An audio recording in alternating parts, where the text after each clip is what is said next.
Your hair looks fine. That's the problem. Fine means it's doing nothing for you. Fine means it's costing you years you don't have to lose. And the worst part? The cut you're probably wearing right now, the one your stylist has been giving you for years, is one of the main reasons your face reads older in every photo, in every mirror, every single morning. There are specific hairstyles that quietly add 4 to 6 years to how you look, and most women over 50 are wearing at least one of them without knowing it. In part 3, I'm going to show you the one length mistake that's the hardest to see on yourself, and the simplest swap that fixes it immediately. You deserve to know this. I researched the worst style and beauty mistakes and the best fixes for women over 50 so you get real results, fast. If you haven't already, hit subscribe. I cover this every week. Part 1. The blunt bob that boxes in your face. You sat in that chair and asked for something clean, something polished. And the blunt jaw-length bob felt right. It looked sharp in the magazine. It looked classic. It looked done. But something about it keeps landing wrong, and you can't quite put your finger on it. Here's the thing nobody says out loud. That blunt edge is working against the exact features that make you beautiful. And most women find this one hard to hear because they've been loyal to this cut for a decade or more. A heavy blunt line sitting at jaw level draws the eye outward and downward simultaneously. It pulls the widest visual weight of your hair directly across the widest part of your face. And that specific combination is adding 4 to 6 years to how your face reads in any light. I know that's a lot to take in. But this is exactly the kind of thing a friend would tell you, and your stylist might not. The reason this cut became so popular for women our age is that it reads as put together. It looks intentional. And it is. It's just intentional in the wrong direction for most face shapes after 50. Here's why that matters. As we age, the face naturally loses volume at the temples and upper cheeks.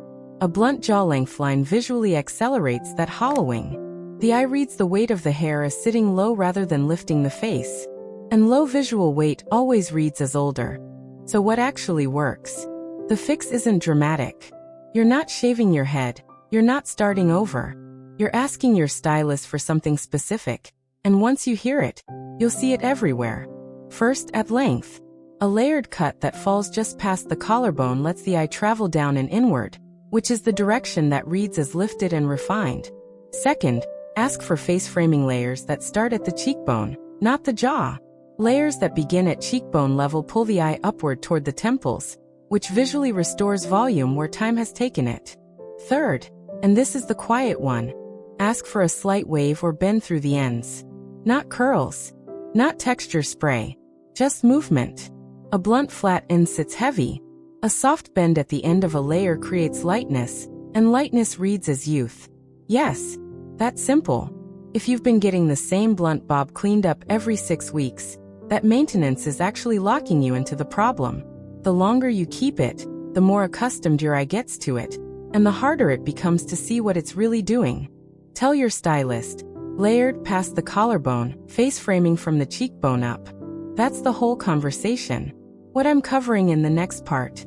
Most women find it even harder to hear, but it's the one that matters most. Part 2. The short crop that shrinks your features. Let me ask you something. Have you ever gone shorter, really short, because someone told you it would make you look more modern? More clean? Like you'd finally found the thing that works? And then you got home and something felt off and you couldn't name why, but the feeling didn't go away? That feeling is real. And this is the mistake that's costing you the most, in terms of how your face reads, how your eyes read, and how your bone structure actually shows up in the world. A very short crop, cut close to the skull, sitting tight above the ears with minimal volume at the crown, exposes every angular plane of the face simultaneously. And after 50, the face naturally loses the soft volume that once balanced those angles.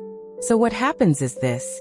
The cut reads the face as smaller, and a smaller looking face, without the soft contrast of hair around it, reads as older. Not more elegant. Older. This is the one a friend of mine heard, and immediately called her stylist. Because once you see it, you cannot unsee it. The real reason this keeps happening is that short crops are sold as low maintenance and modern. And they are. But there's a version of short that adds to you and a version that takes away. The difference is volume. A pixie style cut with soft volume at the crown, light layers feathering outward at the temples, and a slightly longer piece in front. That framing piece changes everything. It keeps the ease of short hair while giving the face a soft surround that reads as lifted. This one is everything. Here's what to swap. If you're wearing a very close-cropped cut with no length at the crown or temples, ask your stylist for a structured pixie with crown volume and a forward fringe piece. That single piece of length near the face, even half an inch, breaks the line where the hair stops and the face begins, which softens the transition and creates the illusion of lifted features. Also, color plays a role here that almost nobody talks about. A very dark, single-shade color on a very short cut removes all depth and dimension from the visual. If you're wearing a short crop and a flat dark color, that combination is adding years without you realizing it. Ask for soft highlights or a tonal variation, even subtle, to give the hair visual lift. Keep it maintained every 5 to 6 weeks. Short hair grows out faster and loses its shape sooner than longer cuts. The shape is where the magic lives. Let it get ragged and the whole effect goes with it. There's one thing about the next mistake I'm going to cover that nobody in this space actually talks about. That's next. Part 3. The length mistake that's hardest to see on yourself. This is the one. This is the mistake I almost didn't include because it sounds so subtle. And then every single time I talk about it, women message me saying it was the one that changed everything for them. So here it is. There's a specific length zone that ages women over 50 more than almost any other style choice. And it's not a cut, it's not a texture, it's not a color. It's where the hair stops. Specifically, hair that ends mid-neck. Mid-neck is the awkward zone. It's the length that happens when a longer style starts to grow out, or when a shorter style grows in. And the reason it ages you is deceptively simple. Hair ending at the widest, roundest part of the neck draws the eye to the neck rather than the face. It creates a visual stop right where you want the eye to flow through. And that stop makes the whole silhouette read as shorter, rounder, and heavier than it actually is, which adds years in photographs and in person. You've been doing it for so long it feels normal. That's exactly what makes it the hardest one to spot on yourself. There's a reason this length keeps showing up. It's the result of maintenance, not intention. Women trim to keep things tidy, and the mid-neck length creeps in without anyone choosing it. Your stylist isn't suggesting it's a mistake because to them it looks groomed. Groomed is not the same as flattering. Write this one down. Go either shorter or longer, and be deliberate. If you love shorter hair, take it to the jaw or above, a clean line that lives above the neck. If you prefer length, grow it past the collarbone where it starts to create a long, vertical flow that lifts the eye rather than stopping it. The collarbone is the magic line. Hair that falls at or below the collarbone creates vertical movement. Vertical movement reads as taller, more elegant, and younger. Not because of a trick but because the eye is moving upward.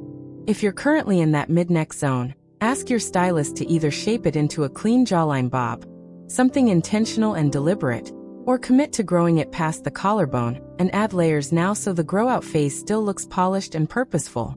Maintain with a trim every 8 weeks through the grow-out phase. Not a cut. A trim. You're protecting the ends while the length develops.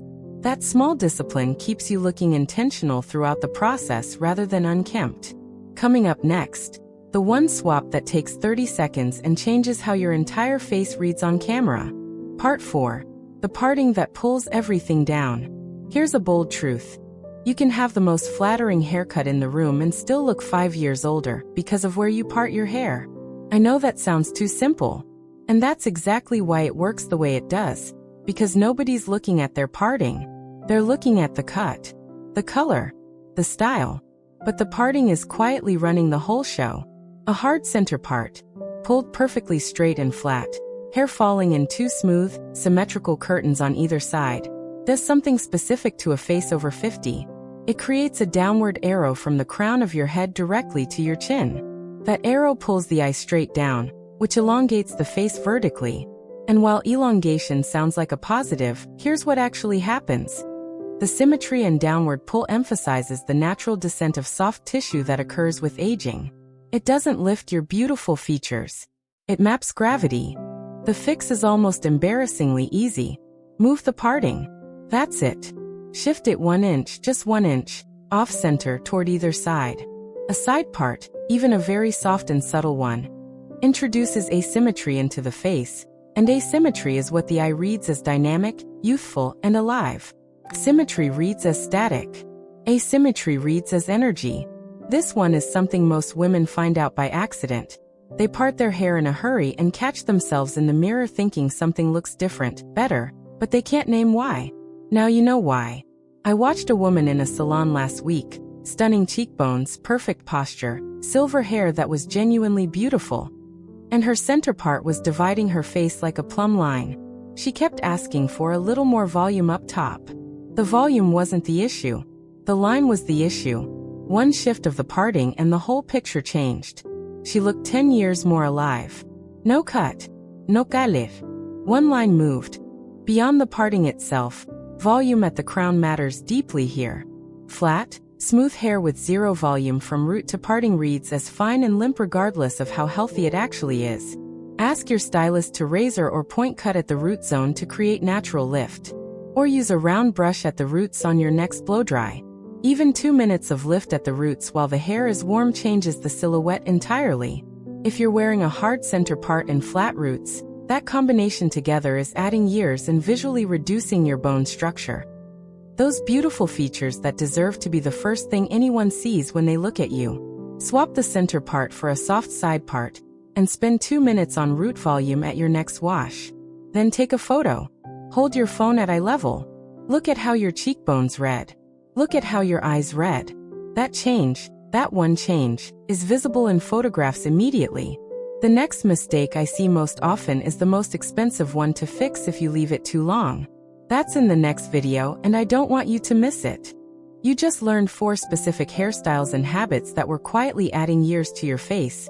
The blunt bob, the close crop, the mid-neck length trap, and the parting that pulls everything down.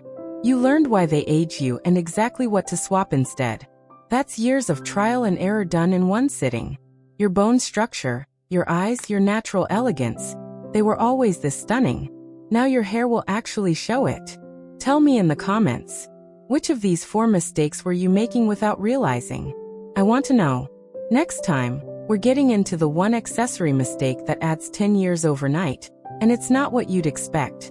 Like this video, subscribe to Timeless Wisdom Path, and I'll see you in the next one.